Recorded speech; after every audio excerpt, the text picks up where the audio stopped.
Our webinar for today is entitled Cisco Live Sessions, Introduction to Cybersecurity Chapter 3, Protecting Your Data and Privacy. This webinar is organized by the Digital Learners Project of the ICT Literacy and Competency Development Bureau of the Department of Information and Communications Technology in partnership with Cisco Networking Academy. The Introduction to Cybersecurity course is designed to explore cybersecurity as a potential specialization in an IT career. These course materials will assist participants in developing the skills necessary to do the following. First, understand the importance of safe online behaviors. Secondly, describe the different types of malware and cybersecurity attacks. And lastly, describe the protection strategies used by project beneficiaries from different schools, SDOs, LGUs, and of course, those who have signed up for our Facebook page. I am Paul Alcala, and I am from the Digital Learners Project, and I will be your course officer for today's webinar. All right, to start our today's webinar session, may I call on Ms. Cali Bermio of the Digital Learners Project to give her opening remarks. Let us all give her a clap emoji. Thank you for that, Sir Paul. Good morning, everyone, to our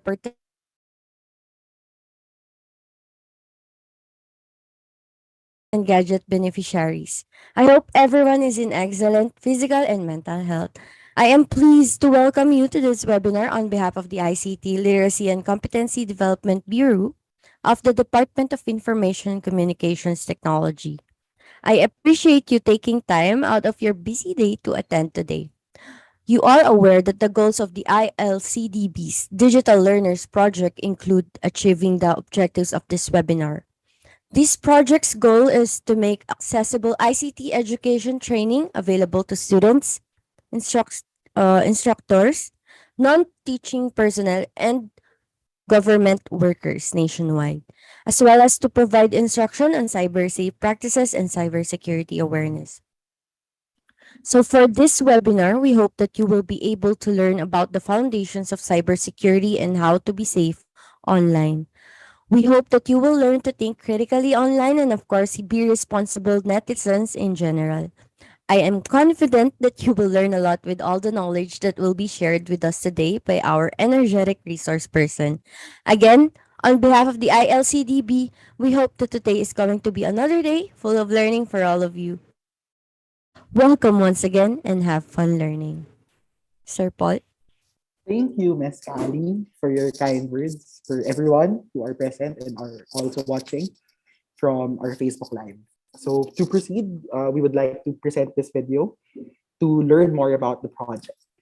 Thank you. Greetings everyone! Before we start this session, we, the project management team of the DLP, or Digital Learners Project of the ICT Literacy and Competency Development Bureau of the Department of Information and Communications Technology, would like to give a short overview of our project. I am Eileen Parado, Project Development Officer of the ICT ILCDB. To start, the DICT is responsible for planning, development, and promotion of the country's information and communications technology agenda, and it upholds its mandate to develop standards and mechanisms for the protection of children online. Within the DICT is the ICT Literacy and Competency Development Bureau, or ILCDB, that implements ICT literacy programs. With this, the Digital Learners Project was developed to promote digital literacy and cyber education to students and learners. As an overview, the Digital Learners Project is a consolidation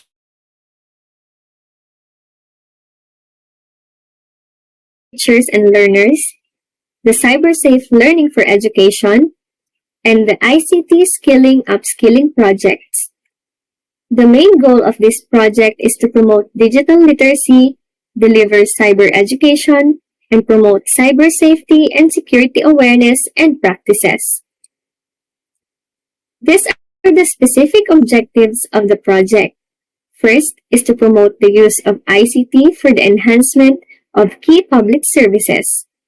Second is to empower the disadvantaged group of population through ICT.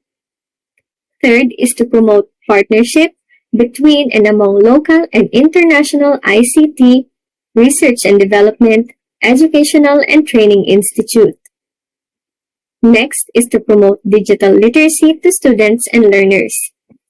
Fifth is to deliver cyber education and learning contents. And finally, to map trends and inform policy and future interventions. What we do in the project: we deploy devices, laptops and tablets to different LGUs, public schools, and other public learning institutions. This is to provide means to continue with education, learning, as well as knowledge and capacity building of the nation despite the new normal situation. Aside from the deployment, the project also offers ICT courses and related contents to device recipients as well as other interested individuals to increase digital literacy and awareness on cyber threats, cybersecurity, and hygiene, using different platforms developed by partners of the ICT. These online courses were made possible in partnership with different private and public institutions such as University of the Philippines College of Education, Buri Technology Incorporated through CAS LMS, Cisco Networking Academy, Stairway Foundation Incorporated, Digital Tayo from Facebook and Ahad Behavioral Design, Microsoft, and Go Philippines. So that's for a quick introduction on the Digital Learners Project of the DICT ILCDB. If you have any question, feel free to reach us at digitallearning@dict.gov.ph. Thank you! Now that we know what the Digital Learners Project is all about, and we would like to proceed to the meat of our webinar session for today. Allow me to introduce our resource person. So he is an experienced IT professional who is currently working as a professor in a prestigious university in the Philippines. He has an in-depth knowledge in programming, networking, and in the security fields. Apart from his full-time job, he also conducts seminars and trainings, software projects, network deployment and maintenance, and consultancy in both network and security aspects. Without further ado, let me introduce our resource person for today. Let me call on Mr. Gerard Nathaniel Ngo, and let us all give him a round of applause. Chapter 3 of the Introduction to Cybersecurity course from NetAcad or Cisco. So why would we even need or want to protect our data and obviously our privacy? So to protect our data, we do the following typical things, such as we keep our firewall on. So our firewall is basically a software that allows things to go through or things to block from going through to our network. So if you're using Windows platform, we have our, okay, that's not it. We have our firewall. Should have something like this. Okay. So it just make sure that you keep it on. So currently I'm connected to this temporary Wi-Fi that I set up, and it's connected as you can see, and it's turned on. It has this color green. If you're using another operating system or another platform, it does have, okay, kala ko may tanong. It does have a different UI, does have different what do you call that, display to look upon, but mostly different firewall systems or internal firewall systems do the same thing. They filter inbound and outbound packets. So think of it as going out and going in data to and from your computer or to and from your different devices. And that's how it tries to protect your device from spywares, malwares, things that should not be allowed on the system in the first place. So since it's a software, you must always keep it up to date. There are a number of different ways on how to do that depending on the platform that you're using, but think of it as like your security guard that you have in your building that has this list that think of a bouncer, like it has a white listing of, okay, these are the things that's allowed to go in this. And sometimes it also has a list, a blacklist. It's called a blacklist, that has basically things that aren't allowed to go in or to go out. Okay, so if you don't keep your firewall up to date, then it might encounter new things, new viruses, or not viruses, but new files that does harm, that makes it a virus or a malware in the first place. So if you don't keep it up to date, it won't know that updated. It won't have that updated list. It won't have that updated information, and therefore, bad things go through to your network and eventually to your computer. So always use a antivirus or an anti-spyware. It prevents unauthorized access, obviously, to your data, to your computing devices. Only download. But this isn't like 100% bulletproof kind of thing. An antivirus does two things. First is it prevents certain types of files, certain files that has a certain type of signature that it only has a database on, and in which if it matches, it won't allow that file. Essentially, it has a list of these are the known signatures of viruses, something like that. And then the second thing it does is, for advanced antiviruses or anti-spywares, it also does signature or behavioral type of detection. So if a certain file does this certain action, does this certain type of action, then it would be deemed as a malware or a malicious software, not specifically a virus, not specifically a worm, but on the top category, it will be tagged as a malicious type of software, in which the antivirus will by default block it. So it also has this list. It also has this database of things that it goes through, things that it looks upon to. So if you don't keep it up to date, you will also render that software useless to your computing environment. So just update everything. That's the like one quickest way to make your systems, to make your devices, operating systems primarily safe, or even your files, obviously. So only download software from trusted websites. This is like a no-brainer. If you do torrenting, if you like get copies of softwares illegally, so by default, you probably are like 80% there that you'll get your device compromised. So may tanong. Sige, sagutin ko muna. What antivirus is your most recommended? I won't recommend any specific type of brand, because it differs from one end to another. And what I could say is, if you bought an antivirus from one company, do not buy, let's say, your IPS or IDS from that company also, because different vendors or different security companies have different databases, and so you would like to have each and every one of them as much as your budget could consume, or as much as your budget could tolerate, right? So if you have a big enough full budget, you buy one security product per different, let's say, top 10 companies, security companies. So you would have all of their protections. Think about it this way. If each company has a list of known malware, list of known viruses, backdoor, and all of the bad stuff, in each of those lists, they obviously won't have the same list. They would have a common softwares that would be listed in each and one of them, but each of them would have if not a few, like a ton of new things or new malwares that the other brands don't know about, and they won't give that information freely, because most of the time they research that on the backend area. They got that from doing R&Ds, research and development. And so, just for example, Cisco, the brand we're using right now, has this thing that has this department called Talos.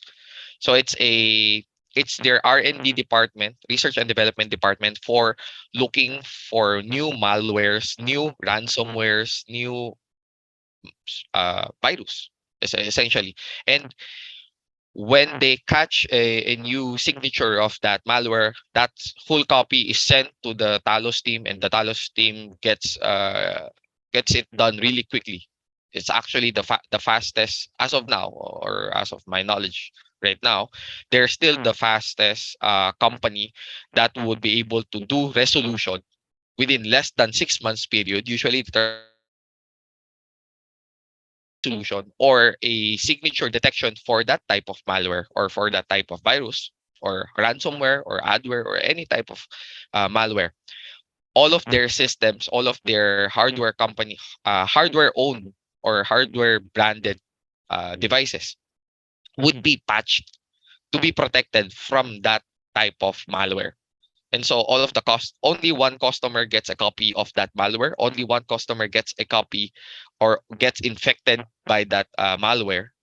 And then that device will be isolated from the network and the copy would be sent to Talos. Once Talos creates a solution, everything gets patched and even that uh, isolated device would be fixed or would like they would remove the malware or the virus from that. Right.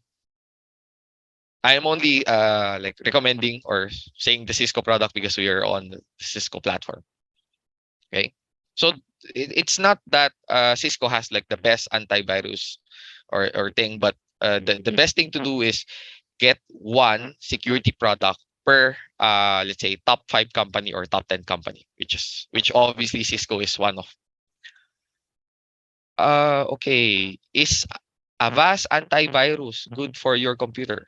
Okay. I would say Avast or any antivirus as long as it's not the free version, because most antivirus now have like a trial version or like a free version.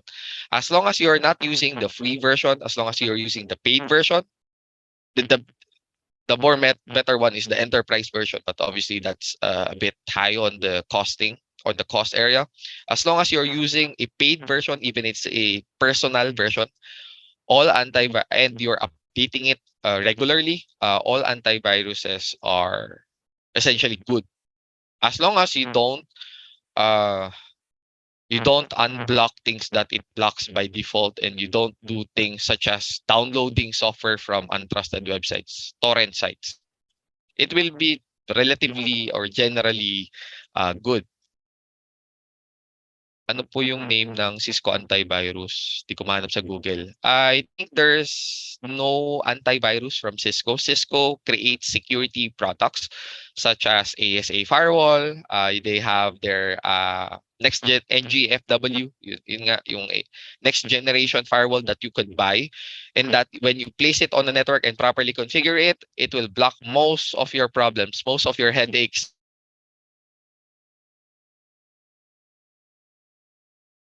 If you properly configured it enough, even if your web server or your services are vulnerable, let's say SQL injectable, the top 10 OWASP thing, it would block it for you.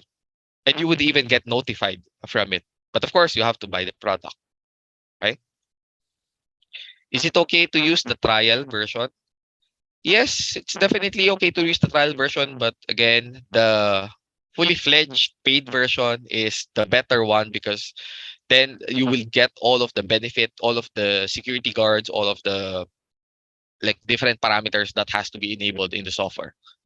Because they won't do that on the free version. Do we need software like firewall, glassware? If you're a home user, which you probably are, you won't need it. Not unless you have a server inside that's hosting some sort of service going out. Generally, you don't need a dedicated hardware. It depends sa Tagalog gaano ka ka-OC. How obsessive compulsive are you in terms of security?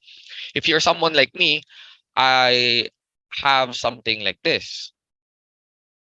Where is that? Yeah, this one. I have it at my network, in my home network. It's a security onion. It's an IPS IDS. It's a security prevention and detection hardware or software that you could buy a dedicated hardware, or you could just run it off a virtual machine, or even off a containerized equipment or containerized unit. So it is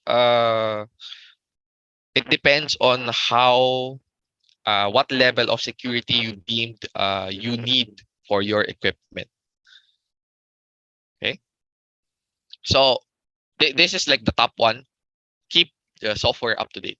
Okay, if you don't keep it updated, then even if let's say there's a vulnerability for your service that you're using, for a service that you're using that the brand, the company or the vendor has already patched, because you don't update the software, then you don't get the patch, the fix, and then you get hacked. That's how script kiddies successfully breach into networks, breach into high company profiles, high company services. It's simply because the software is not up to date. Because someone in the IT department or somewhere, some personnel forgot to turn on automatic update. Okay, or they updated from a wrong source. Because even if you do software updates, but your networks gets let's say redirected to a malicious area, then the update you will be getting is actually the one that gets the vulnerability inside your company in the first place. So always also keep in mind, where do you get your updates from? You can check that on the security logs or on the network logs rather. Okay. So manage your operating system, obviously, and browser. Always set your security settings medium to high. If you are on Windows, there's a thing called UAC. By the default level is good enough, but if you need more, you can just increase the settings. Always update your operating system. Uh, Easily hacked if your operating system is unpatched or not updated. Your browser is like the number one software that allows viruses, malwares, bad stuff to go in because you opened a website that you should not open. Okay, it's relatively easy to break into someone's computing system if you just open their website because it will load the malware in. And if you're using an admin account for in that instance that you open that malware, then that malware would have the same administrative privileges that your user account is currently using. And if you're a home user, by default, you will be using an admin account because it will be relatively easy for you to like install, manage, and do monitoring on your operating system, which is good. But that could also be a bad thing if malware goes in. Okay? Okay, nag-update ako ng software but instead na mag-better performance siya, napapansin ko yung system ko is babagal. Okay.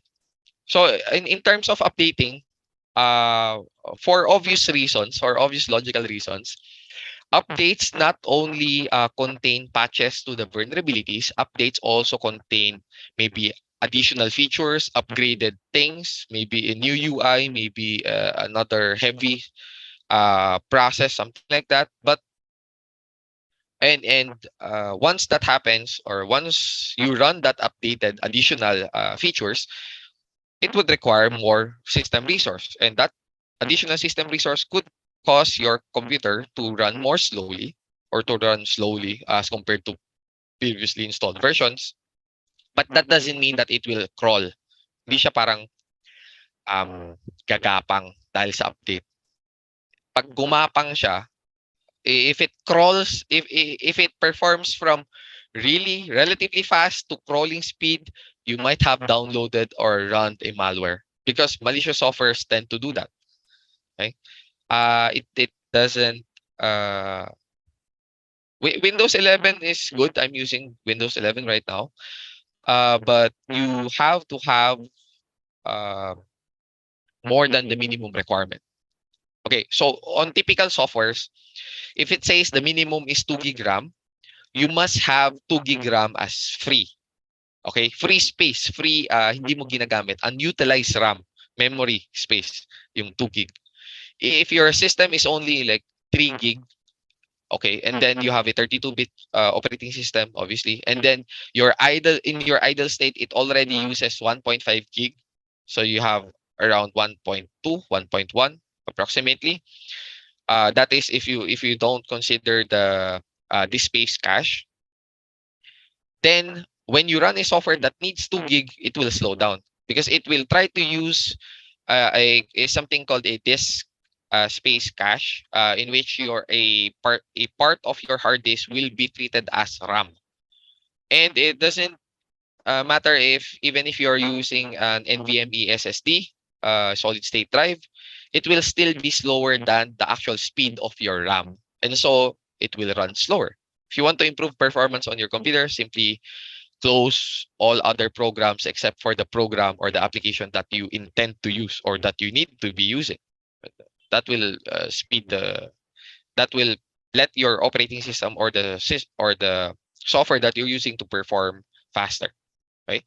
And if your computer is more than 3 years by now, uh, if you want to freshen it up, just buy a new hard disk. If you're using the platter type, the typical hard disk drive, uh, when it fills up, eh, it just overrides. Okay, in your typical hard drive, if you have written stuff from when it hasn't have anything yet, by default naka zero lahat, it has all zeros.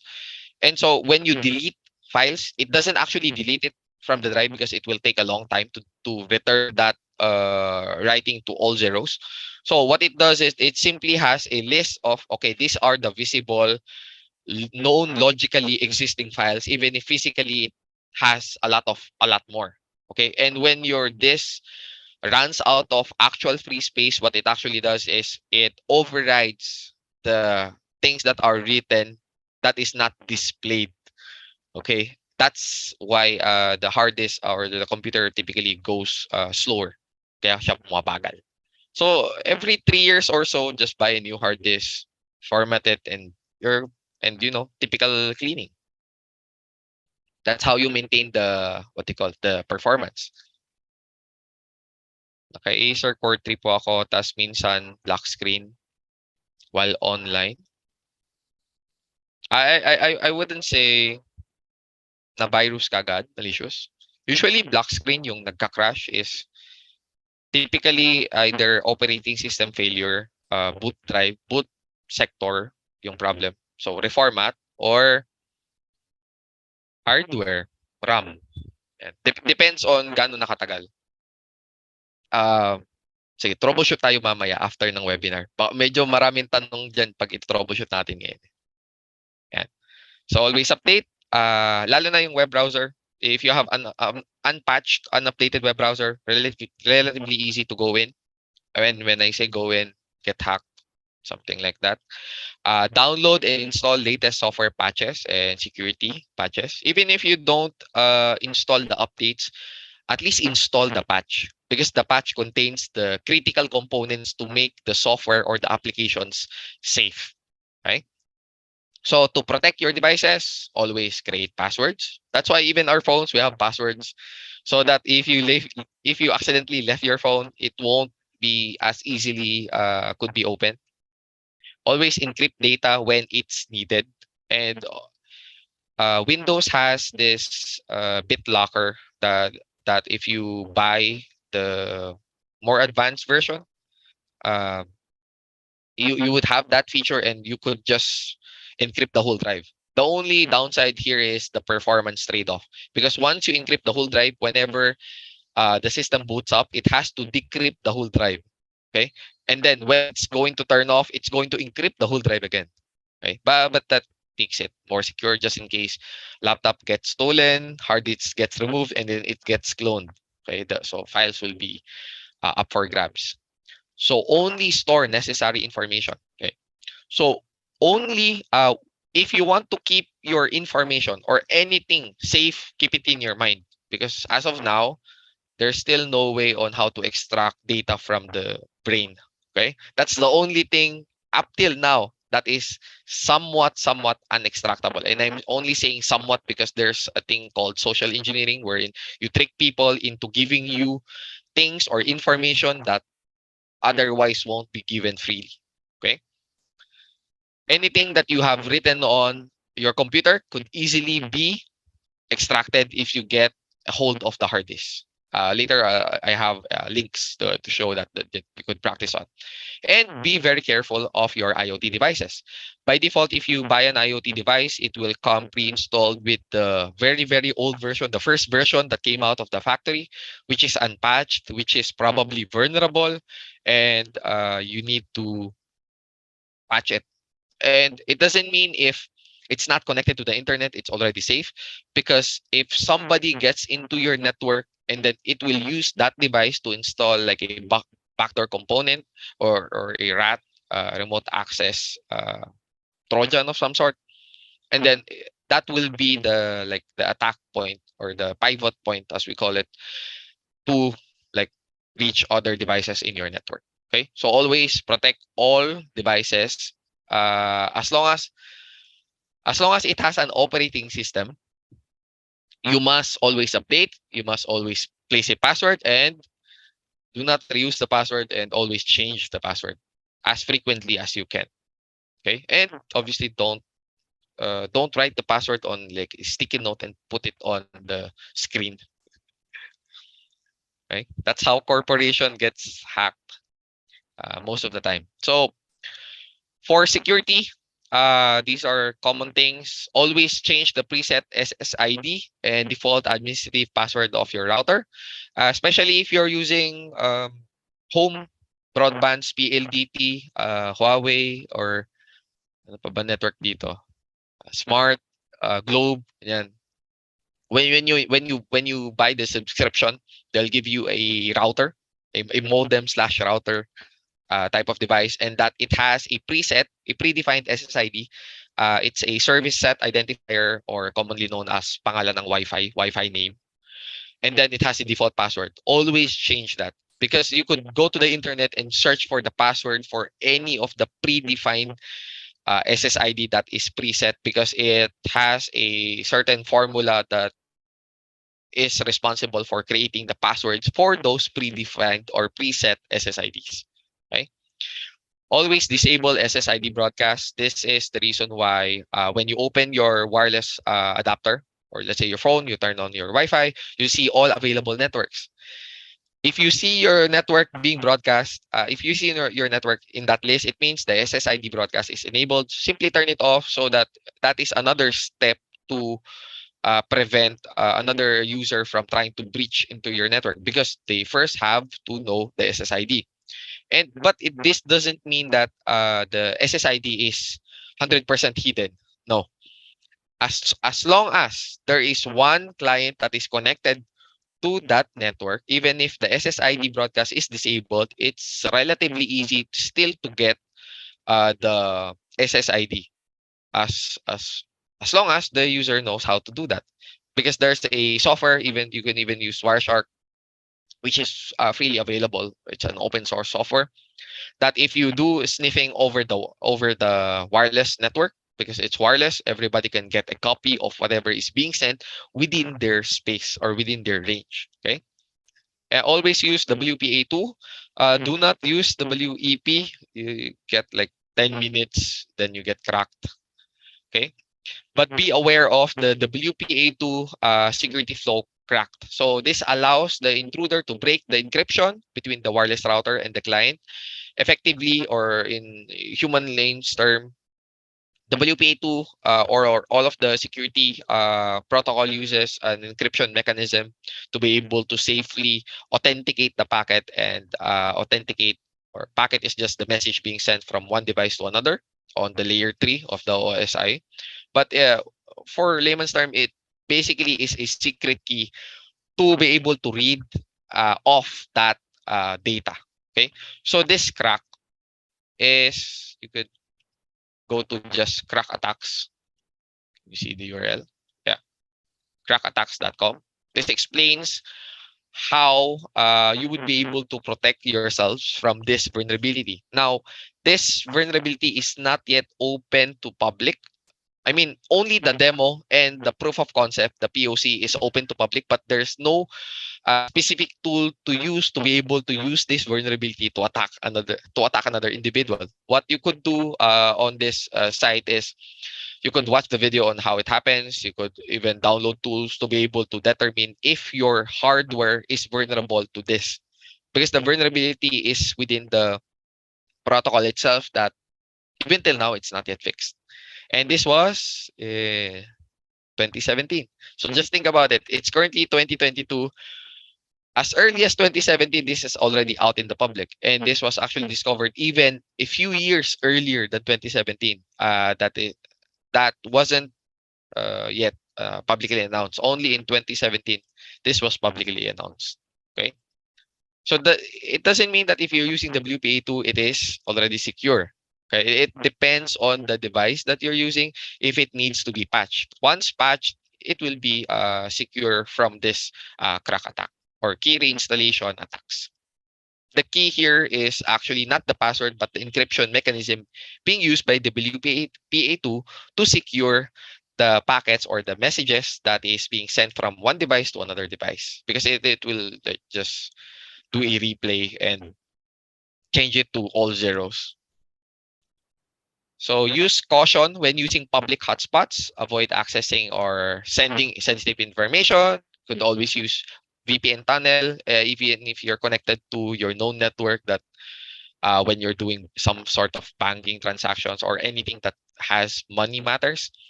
So just to to change everybody's mind, this is how easy it is to do man in the middle attacks. You just go to a software, download a packet creator, ethercap, dsniff, or kenenable if you're probably at the same age range as me. You experience using this tool. So, and even if somebody is not like technically inclined, hindi siya programmer, hindi siya marunong mag-program, ganun, anybody could just download, could buy this. It's called Wi-Fi Pineapple. And I'm only showing this not for everybody to buy one, to hack another individual. Let us try to be as responsible as we can. You could do this on your company with black and white written permission, because you could go to jail if you do this without permission. But essentially, you could buy this and it comes pre-installed with everything you can, and you can do evil twin attack or the rogue Wi-Fi.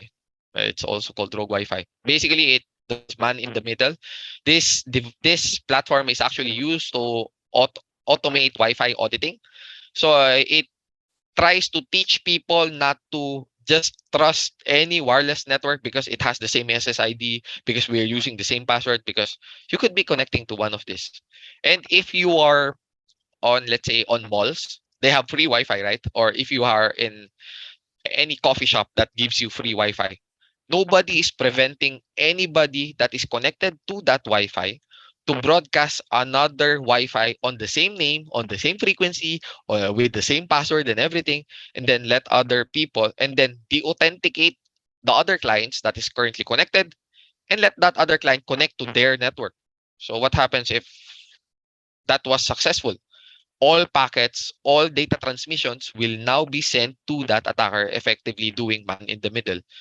And if the device is even susceptible to crack attack their WPA2, or if the other clients are doing some kind of bank transaction, logging credentials, everything that is being sent over the network, the user of or the creator of that fake Wi-Fi or man in the middle Wi-Fi, or what's it called, rogue Wi-Fi, has a copy.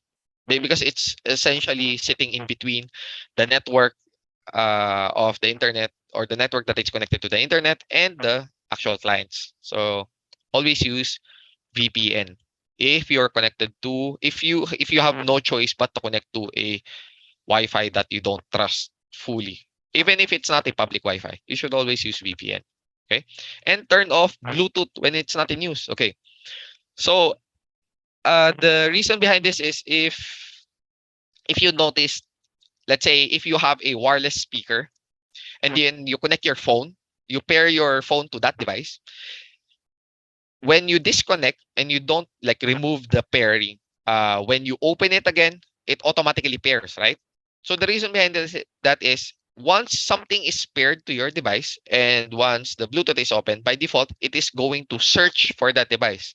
And during the searching phase, it advertises those devices with the information of your actual receiver.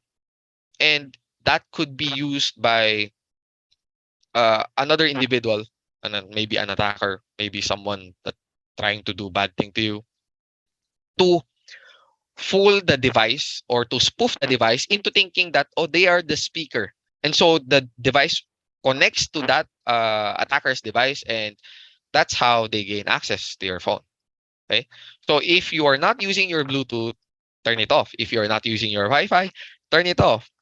If you're not using NFC, the near field communication, turn it off. Anything that lets your device talk to another device, any type of anything that does that when you are not using it, basically turn it off. It not only saves your battery, it will potentially save your information or save you from being hacked.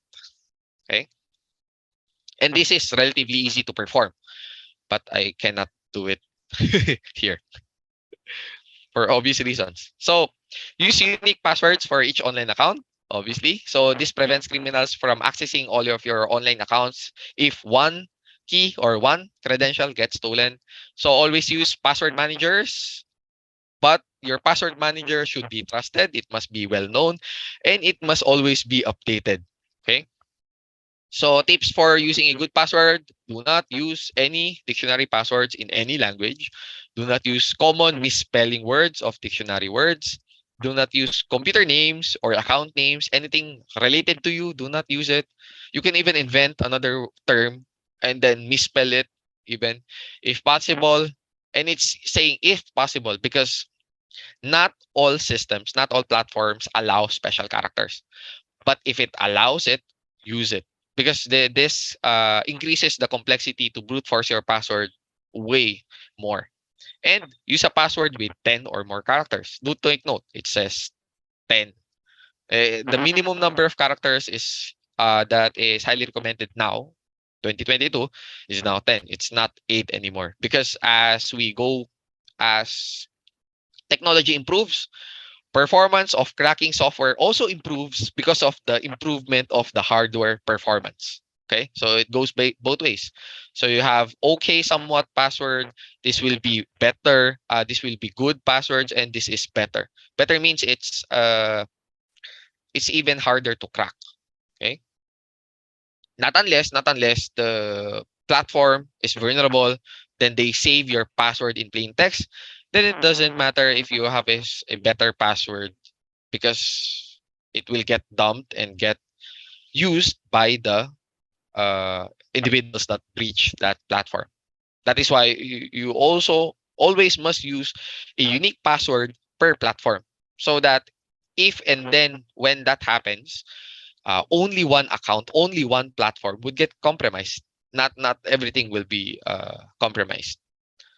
So always use a passphrase, something meaningful to you. This is just to help you remember the password. Also, always add special characters. The longer, the better. Just, just by adding a single character or let's say 5 characters to your password, it increases the complexity dramatically. So avoid common or famous statements. For example, lyrics from songs, popular songs. So this is just a summary of the NIST guideline. This is the National Institute for what is I forgot NIST. So let me just get the description part.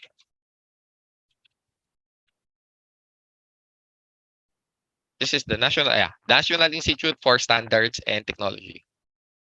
So at least 8 character, but again, this is 2022. At least use 12 or 10 characters, but not more than 64 characters because by that time it will be too long to always type in correctly. So no common easily guessed passwords such as ABC123, password123, and in Cisco, because this is always being taught in classes just for ease of use. Never use the password Cisco or class or Cisco123. Okay. So no composition rules such as having to include uh, lowercase, uppercase, letters and numbers, or in short, if you know how to do Jejemon, dapat ganun yung password. So no knowledge-based authentication such as information from shared secret questions, marketing data, transaction history, anything that can be relatively easy to search online, do not use it as a password. So improve typing accuracy by allowing users to see the password while typing. Always print the characters and spaces that are allowed. So if you could place spaces in the passwords, that's better. But do not put like 5 spaces in between words, because you might forget that and you might miss that during the updating of password, and that could lead you to even block your own from getting into the platform. So if you can disable password hints, the better. And no periodical or arbitrary password expirations. Okay, it must always expire, it must always be changed. Okay, so if you want to check, okay, how secure your password is, you could just go to this link. It's security.org. How secure is my password? I'll just send it to everybody in the chat. Okay, and do not type your actual password here. But this gives you a rough idea of, let's say, if I type ABC123, it can get cracked instantly. If I say 1234, or like all of the numbers instantly, if let's say this is my password, see, as you can see, it says 34,000 years. If I change A to at, it's 50 million. I remove one S, or I change this one to $sign. Okay, could also change password, or since this is you could just see, moving one character from one location to another changes the time, the approximate calculated time that it would take if this was to be cracked using brute force. Do take note that this is only calculating using brute force. So, and obviously do not tweet your result, especially if you type your actual password here, and don't type it in here. This is just to uh, let you see that the more complex, the longer your phrase, the more complex your password is, it's better. If I put one space here, it goes from 1 billion to 1 trillion. See? Because the number of combinations dramatically increases. Okay. So next. So always encrypt your data for obvious reasons. If you're, just in case, if the system is really secure, but the hard disk gets stolen, the laptop gets stolen, then relatively easy to just pull the hard drive, put it on an external case, plug it in their computers, and access the drive. Relatively easy, especially if they're using Linux. But if your data is encrypted within the drive itself, then they could get a copy of the data, obviously, because they already have the access to the physical drive, but they would need to decrypt the data first and use an encryption software that would take a certain minimum amount of time that you need to replace all of the data that is stolen, or all of the credentials that are stolen, to give you enough time to notify your users to, okay, we got a breach, something got stolen, please change all of your passwords within this time frame. And that time frame should be shorter if we were to compare to the time frame that is needed to crack or to decrypt the drive. And so by the time they decrypt the drive, they get the unencrypted files that will be useless because it's now outdated. Okay. So for, again, obvious reasons, you back up your data, because if you get hit by ransomware, we don't want to pay ransom because there's no guarantee that they're going to decrypt your files even if you pay them. And so if you have backup for your data and then you get hit by ransomware, you could just simply format the drive and reclone the drive. So no worries. You only lose the data between within the time frame that uh, your last backup till you get hit by the ransomware. So at least you still lose data, but you lose it minimally. So to prevent loss of irreplaceable data, always back it up. Additional storage location for the data. Do not put the backup drive on the same unit as the main drive is on, because if that gets hit by ransomware, the backup drive will also get hit because it's within the same system. So put it somewhere else, somewhere relatively even hard to reach from the actual live unit. So copy the data to the backup location regularly or automatically per specified period of time. But make sure that whenever you're backing up, nothing is damaged from the uh, or nothing is wrong from the actual live unit. Because if you only have one backup and what you do is you replace the old backup with the new backup, and then you try to back up a system that is already compromised, and so you actually lose the data. Okay. So you have local backups, so such as NAS, network area storage, or you put it on external hard drives. Back in the days, we back it up on CDs and DVDs, even thumb drives. Thumb drives are only good for short-term backups. For long-term, do not trust USB drives. Tape drives, hopefully nobody's using tape drives anymore. So total control and responsible for the cost and maintenance for local backup drives must always be kept in check. And if your backup drive is already a few years old, buy a new hard disk. Because if that drive fails and then you get hacked or you got ransomware, then that will all of those precautionary things or precautionary actions that you did will be deemed useless. So cloud storage service such as AWS could also be used to be your backup drive. So access to backups as long as you have access to your account. Be sure that your account doesn't get breached as well, because if that gets breached, then the attacker doesn't even need to hack the primary platform. They could just get the backup. And you may need more selective and about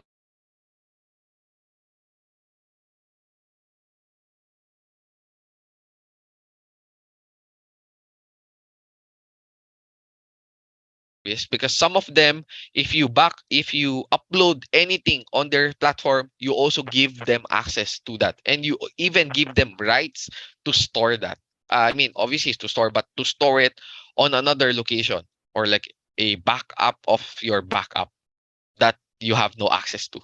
Okay, so always keep that in mind. So if you want to delete, when you delete any file in your drive, so as I've said earlier, it's not actually being deleted from the drive itself. It's only being removed from like a logical list that allows you to see the different files. So you could use different software such as sdelete or secure empty trash. These are the links.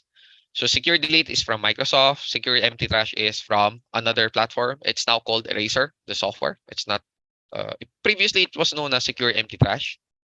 So this software destroys the actual data, not actually destroy, but reverts the data that was written in the drive to all zeros. So it is as if it was new, somewhat only. Obviously, performance is still degraded. So when you change or upgrade computers or system units, computing units, always the best way to keep your data safe is to physically destroy the storage devices. You don't need to hammer the processor, you don't need to hammer the RAM if it's even if especially if it's not working anymore. But the drive itself, highly advise you take it apart, you get the platter, then you use a hammer and just hammer it. Obviously with safety equipments in hand, or you wear safety equipments. Okay, even if it's a NVMe solid state drive, still use the hammer. Okay, uh, it's relatively hard to get information out of broken pieces of platters. Okay, or if you have a magnet, you could just strong enough magnet, you just run the magnet through the actual platter, and that destroys the data. And obviously, don't do that on a production hardware. Only do that if you're going to throw out, or if you're going to dispose the actual drive itself. So I'll also delete online versions, and hence again the warning of do not put anything online, not unless you want somebody else to get a copy of that. And I do mean it. Even if you place it on, let's say, a platform that tells you only you have access to, if that platform gets a vulnerability that gets exploited by somebody that's connected to the internet that has access, then they essentially have a copy of your. Think of it as if they have a copy of that file itself. And at the same time, if you accidentally delete a file, You just use these two free softwares. Recuva has a free version. It also has a paid version, but in this case, if you only want to undelete the files, you can just download the free version. Undelete 360 is a portable software that you could also use. This will make you change the notion of I placed the file, I already deleted it, it's now gone. No. You use this software, you would be able to most of the files, not everything, because whenever the data gets written on, gets override, it diminishes. And so it will get to a point wherein you won't be able to undelete or undo the because of the many revisions of that data written on the platter of the drive. Okay. So just a few more slides. So how do you safeguard your online privacy? So always use two-factor authentications or multi-factor authentication whenever it is possible or on any platform. So instead of only using username and a password or a PIN, you could use a physical object such as a ATM card, your phone, a credit card, or a fob. Don't use credit card. You could also use biometric scans on your finger, your palm print, as well as facial recognition and voice recognition.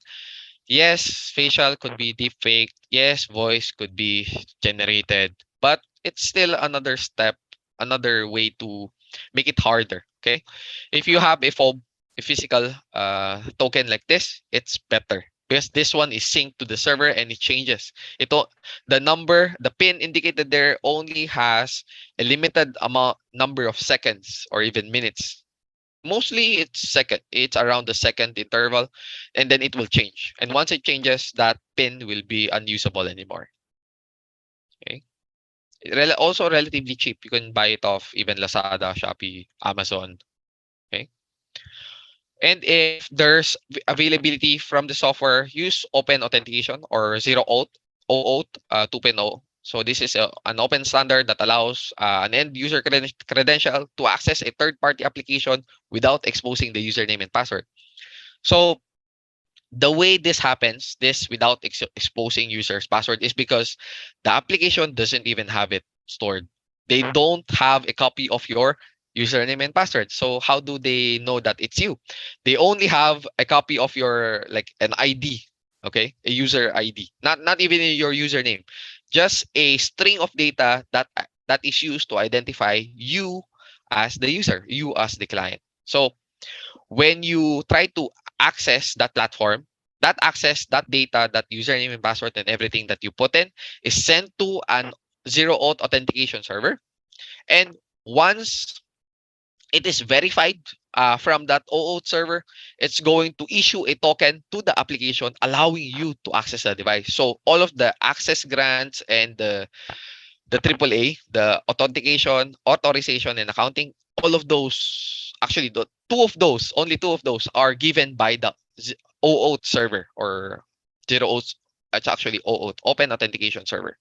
And the logs are being done by the application or the server that's hosting you, the service that you are using. Okay. Is okay. So, uh, if there is at least one thing that you need to know, that you need to remember, it is this: do not share too much on social media. Most of the time, the most effective way on how to breach a platform, a very, very secure and everything is placed correctly, you know, passwords being kept safe, it is always changing, everything is properly configured. It is because social engineering attacks are really, really effective. And they are only effective when there is enough information. When there is enough information that is publicly available, or if the person is easily fooled via social engineering again by using spear phishing, or even whaling if you're a CEO. So share as little information as possible on social media. We are not saying that don't ever use any social media, because even I have that. But do not share critical things. Things like your whole birthday, But if you want, that is somewhat relatively fine because birthdays are used to be able to authenticate if you forget your password, if you're trying to reset your account. Some platforms would need your birthday. But an easy bypass for that is if you put your real birthday on, let's say, your social media account, do not put your real birthday on other platforms. And you must remember what birthday you place on each of those different platforms. So if you're ever in need of that information, you could supply it because otherwise you essentially block yourself. Okay. Speaking of file recovery, do you know anyone in the Philippines to recover files from the chip? Okay. This is an IC probably of the original motherboard because he used a donor motherboard. Okay, so probably a Mac, probably a Mac software or a Mac laptop or some sort. Okay, when you say chips, this is probably I'm going to guess that this is you're talking about ICs, integrated circuits. And so you have to know that when we're talking about integrated circuits, if it's in a volatile type of IC, then when it doesn't have power, it doesn't have data. The minute the computer turns off or the unit turns off its power, no supply of walang kuryente, no power on that IC, all data is like gone. Okay, if you're talking about non-volatile ICs, so things that they use to on NVMe's on drives, then that is relatively possible, but very very hard. So for anyone in the Philippines to recover files, I do know a few groups, but unfortunately cannot be divulged, cannot be said on this webinar. But there are people out there, there are like groups out there, and even companies out there. If you're doing this legally, okay? If you're doing this legally, then you could avail their services. Okay? Legally, legally. If you're doing this illegally, I will highly advise you not to do so. Okay? Yeah, legally, there are a lot of companies.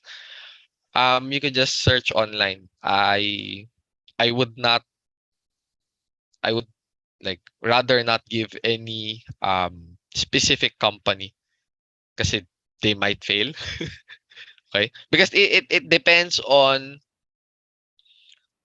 first why you need that data. Second is usually what they do is if you got an IC from, or let's say, a resistor or transistor from another board, another donor board, and you to fix your NVMe or to fix whatever board you have that has your data because you really need it, then it would still depend on the type of device that you're talking about and the capability of the company. So really really big range. Okay, if you're near saan ba? Quezon City, you could go to SM North sa Annex. There's one company there that I would not mention. Just walk around, you'll see data recovery. Yan. I have already tested their services. They were able to relatively give my data back. Okay? Like to know company rather than sending it to the US. Yeah, yeah. If you're somewhere near SM North, just go to Annex. Annex building. Yan. Ikot ka lang doon sa, I think, 4th floor ata or 5th floor sila. I honestly forgot the name, but it's one of the companies in that location. You are in North, so could just use the internet at this point. Okay. So yan. So for email addresses, highly advised if you use social media, if you don't need everything to be connected, have different emails for different platforms. Okay. So maybe you're using Facebook, so one email just for Facebook. If you're using Twitter, one email just for Twitter. And obviously that would hinder the interconnectivity of the different social media platforms, but that will also keep it isolated. So if that email gets breached, that email only has Facebook. That email only has Twitter. That email only has, say, Instagram or whatever platform that is connected to. Okay, and do not at any circumstance use the email that you use for banking connected to any of the social media platforms that you're using. That's dangerous. Same thing, same goes for phone numbers. Okay, and obviously also always check your social media settings. If you can keep it as private as possible, that's better. Okay, so last slide. Email and web browser privacy. So email is like sending a postcard. Once you send it, everyone with relatively knowledge to how to properly use Google could gain access to that email. So the email is always passed among different servers. That is the reason why even if we're using different domains, different email providers, we're able to send email to each other because they're forwarding the email. And use private browsing mode. You could prevent from gathering information. This actually is not that true because if you use private browsing, it prevents your own system, your own local computer from remembering your activity when you close the browser. But it doesn't prevent the ISP from remembering your activity if you're not using VPN. It doesn't prevent any of the currently running service that is capable of looking at your cookies, looking at your web history, looking at the different attributes or different settings in your browser because you allow it in the first place, because you open the page in the first place. Okay, that's the reason why, let's say if you open Facebook, there's a marketplace, then you open another tab, you go to maybe Shopee, Lazada, Amazon, or what Alibaba or whatever shopping platform. Then you search for a certain type of product. You will notice that there is a slow transition from the ads that is being presented to you in Facebook to the thing that you relatively search for on the other tab, because that platform is capable of looking at data from other tabs of the live session that it's currently logged into. Okay. So private mode in popular web browsers, this is already discontinued. It's now called Edge. It's now a Chromium-based web browser. Still same thing in private. So Chrome is incognito, Firefox is private or private window, Safari is private browsing. Okay.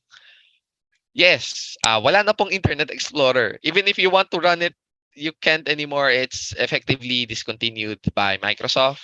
You could probably install it forcefully if you want to, but don't, because it has vulnerabilities.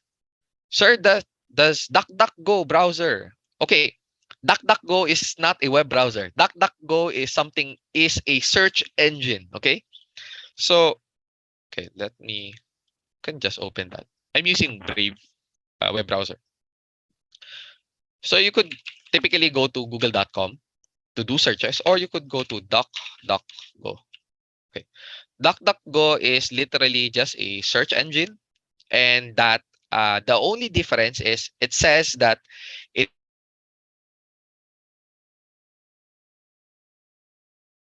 your search history to be able to give you better ads, to give you better recommendation system.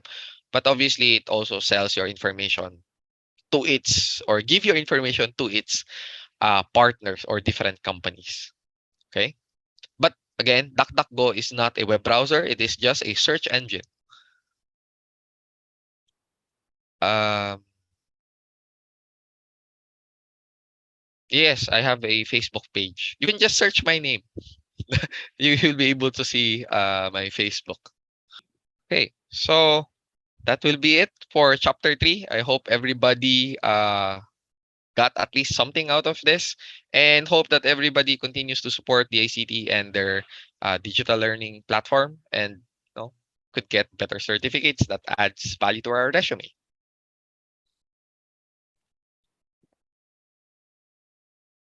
And for questions, you just put it on the chat box. We'll try to answer as much as we could. Thank you very much, Sir Gerard, for that lecture about securing our personal data and privacy. And I am certain that everyone was able to learn a lot from this third chapter in the introduction of cybersecurity course, protecting your data and privacy. Okay, For everyone who is asking about certificates, we will issue certificates of participation to those who have attended both webinars, Chapter 1 and Chapter 3, for the Introduction of Cybersecurity series. And it's important for you to have answered both post-webinar evaluation. On the other hand, certificates of completion are available online if you have enrolled and accomplished the asynchronous materials in the Cisco Networking Academy platform. You may also check our Facebook page for a more detailed explanation on how to avail these certificates from this webinar series. We will now proceed with the question and answer portion. And feel free to type in your comments in the chat box or click the raise hand button so that you can ask questions to our resource speaker.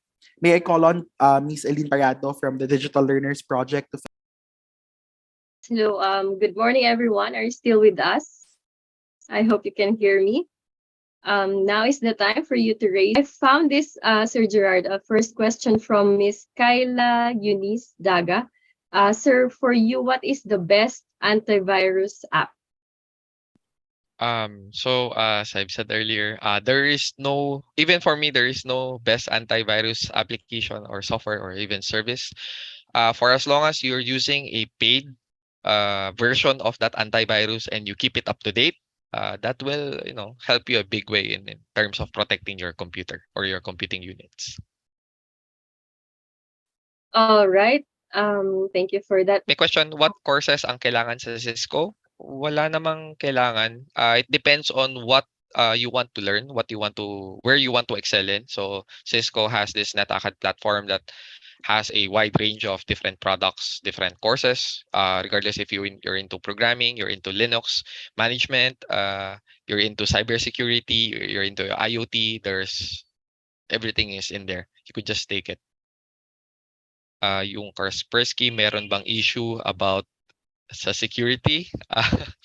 I would not comment on this, but I would say every security company has issues and they have different ways on how they fix those issues. Mahirap mag-bias sa certain. Next webinar po ba for chapter 1, 2? I think there's no webinar for chapter 2. Then next week is for the second batch of chapter 1, right? Inyo para ma-prevent makorrupt yung files. I change my drives every 3 years. There's no way on how to prevent the corruption of files because that's a hardware problem. So I just change every 3 years. Palit ka ng hard disk every 3 years. Or depende sa drive. Or I may admin access at nakita niya yung IP address, makikita niya po real address or location. Oh, okay. So the thing with public IP address is this is being leased out by ISPs, and if you're using a home connection, you don't actually get a real public IP. You get what we call a public-publican IP, public-publican na IP address, which means it gets translated 2 times. So even if the forum gets a hold of your public IP that you used or your web browser used to gain access to their platform, it's still relatively safe. Hindi yan parang yung hacker movies na mapipinpoint saan ka nakatira. Okay? Not unless yung platform nila ay may backdoor na built-in dun mismo sa landing page. So the moment you open that, may access na agad sila. Yan. Using your own CP data could help to stop hacking when outside and doing banking. If you're using data, yung naka-mob, naka-ano ka lang, naka-LTE, ganyan, it would prevent hacking in terms of kung may nagmaman in the middle because you're not going to connect to their platform, to their network. But it doesn't prevent anybody from hacking the platform you're using to get your data. Okay, but yung transmission from your phone to the to the towers kasi doon ka naka-connect dahil naka 3G ka or LTE or 4G or 5G. Okay? But it doesn't also mean na kung yung ISP na ginagamit mo ay na-breach, na-hack, makukuha pa rin nila yung data na yun. So best way is just use VPN even if you're using data. Yan. Adds protection. Kasi may mga 3 to 5 courses. Yeah, there's different specializations. Kapag may virus po ang computer, mag-OT tayo, ma'am. Kapag may virus po ang computer, normal po ba na matatanggal din yung files na affected pagkatapos gamitan ng antivirus? Depende sa antivirus kung hindi niya tinatanggal yung okay. So typical virus does, or not virus but actual worms do something like this. Harmless file, okay, you have harmless file A, you have a worm file B. Pag ni-run mo yung worm file B or na-run yung worm file B, pwede niyang gawin na yung laman ng worm ng harmless file A, lalagyan niya ng parang i-open niya in binary or in raw format. Lalagyan niya ng spacer, tapos ilalagay niya yung sarili niya dun sa likod. Tapos i-recompile niya. Parang isi-save niya ulit. So isipin mo, may notepad ka, naglagay ka ng hello world, kasi virus gagawin niya, dadagdagan niya ng space pagkatapos ng hello world, tapos lalagay niya ng code niya. Tapos pag nire-read yun ng interpreter ng software, hindi mo makikita yung after ng space. Kaya may spacer. Pero every time na i-open mo yun, ini-execute niya yung arbitrary code below. Basta tama yung pagkakalagay ng space. Yan. So may mga antivirus na nadedetect niya yun at tinatanggal niya yung dinagdag lang. May mga antivirus din na once nakita na, infected file to, delete ko na lang. Yun. Depends on the antivirus. If we change the data storage every 3 years, technically yung data na yun is obsolete na po. So okay lang ma-delete. Paano yung example photos? Okay, so what I do is for my main systems, I just reformat and everything is slate clean. Parang bago ulit, ganun.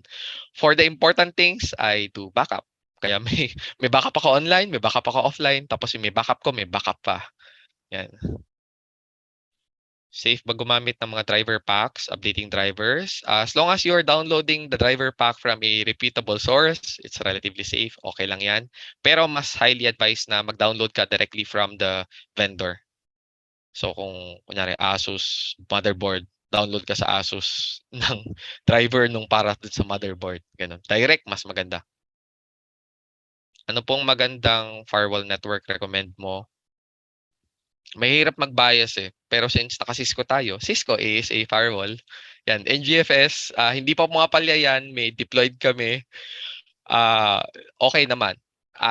Equipment per se, as long as you're configuring it properly and walang ma-ASE o masa-social engineer sa loob, relatively okay naman halos lahat ng firewall.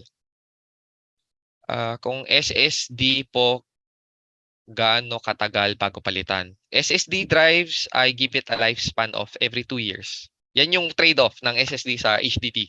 You get performance and speed, you get shorter lifespan for file corruption. Depende kung gaano kabugbog yung drive. Is it still safe to use WPA2 in mall free Wi-Fi? Depends on what you're using it for. If you're using it for typical social media, browse lang, YouTube lang, hindi naman siguro ganun ka-harmful malaman nila kung ano yung di YouTube mo.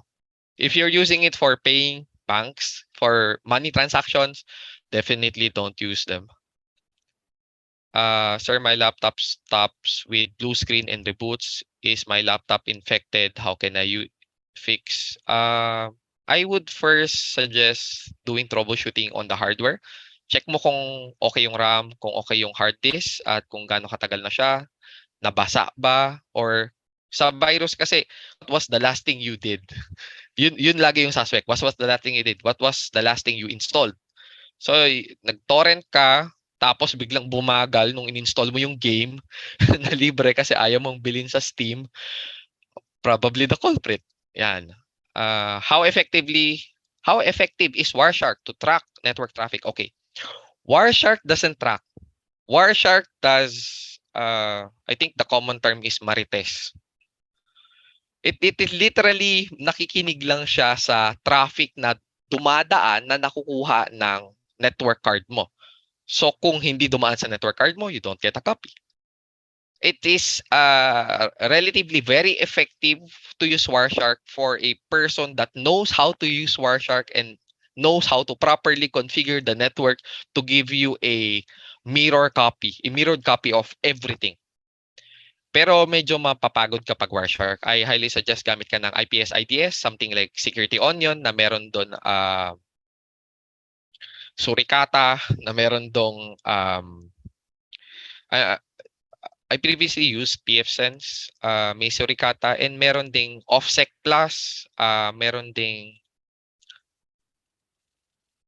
may nakakalimutan ako software.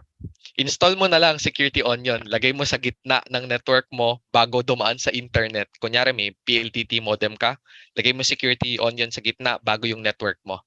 Okay na yun. Kailangan mo lang ng malaking drive for that. VPN meaning kahit saan i-open ang VPN mas safe. For services, highly recommended ang paid. Kasi kung pwede naman nila ibigay yung service ng free, bakit pa sila magpe-paid version? Definitely may something na mas better in-offer yung paid, not only in terms of bandwidth, but also in terms of layer of security, saan nila pinapadaan. Mas okay yun. So, go for the paid one if you need it. Okay? Ayun, ubos na yung nasa chat. May questions pa po sa Facebook, sa comments, or baka may na-miss po ako? Yes, sir. Thank you so much. Ang daming questions and very active ang ating mga participants for today's session. One question, sir, from Facebook po. Hi, Sir Gerard. Ano yung VPN po na gamit nyo? Personal or business ba? Thanks. I'm using two types. For bank transactions, I'm using a North ano ba yun? Norton V ba yun? Basta letter N yung start na ng type ng VPN. And then for work related, may nire-remote akong server or whatnot, I'm using the enterprise VPN of the company. Kung saan man company yun that I cannot divulge because of NDAs. Yan. Pero personal VPN is okay na as long as it is paid. Yeah, ito yan. NordVPN, yan. All right, NordVPN. Okay, so ayan. So thank you to all of our participants. I guess we can end our forum for this session now. For those who have still questions regarding the introduction to cybersecurity course of Cisco, we uploaded on our official Facebook page frequently asked questions regarding this. So you may find answers there about asynchronous sessions, how to get certificates, and more. So go ahead, visit our Facebook page and follow for more information. Okay, thank you again, Sir Gerard, and thank you, everyone. I would also like to give recognition to our resource person for this webinar series. Allow me to read this certificate of appreciation. So this certificate, ayan. So this certificate of appreciation is awarded to Mr. Gerard Nathaniel Singo in grateful recognition for the webinar Introduction to Cybersecurity Chapter 1, The Need for Cybersecurity, and Chapter 3, Protecting Your Data and Privacy, held last August 10 and 17, 2022, signed by Director Maria Lourdes P. Aquilizan, Director 3 of the ICT Literacy and Competency Development Bureau. And to officially end this webinar session, may I call on Ms. Angel Ramos of the Digital Learners Project for her closing remarks. To all our beloved gadget recipients, DICT partner institution, Cisco Networking Academy, and to all Filipino learners, good morning once again and thank you for joining us today. We will also like to extend our gratitude to our skilled and energetic trainer, Mr. Gerard Ngo. We are indeed grateful for the interest of many to join this event. We are also pleased to see the active participation of delegates from different organizations, agencies, private institutions, schools, and the general public. I would like to take this opportunity to congratulate all of you who attended this topic entitled Cisco Live Sessions Chapter 3 Protecting Your Data and Privacy. May this session be the beginning not to hack or abuse the disadvantage of fellows of the Digital Learners Project team. Wish you all good luck in your future endeavors. Mabuhay, and may we all foster a cyber-safe culture in our society as responsible digital citizens. Be safe and be cyber-safe. Thank you very much, Miss Angel. Before we let you go, we would like to send out a few reminders again. First, to receive your certificate of completion, sign up through the self-enrollment link of the Introduction to Cybersecurity and finish your course through the Cisco Networking Academy platform. To answer and also please answer the evaluation form that we'll be sending after this session to receive your certificate of participation. Please follow us on Facebook. That's www.facebook.com/digital DICT Digital Learners, and subscribe to our YouTube channel www.youtube.com/Digital Learners Project. Once again, this is brought to you by Digital Learners Project of the ILCDB, or the ICT Literacy and Competency Development Bureau of the Department of Information and Communications Technology, in partnership with Cisco Networking Academy. I am Paul Alcala, your course officer, now signing off. Have a great day. #be safe. #be cyber safe. Thank you, everyone. Bye.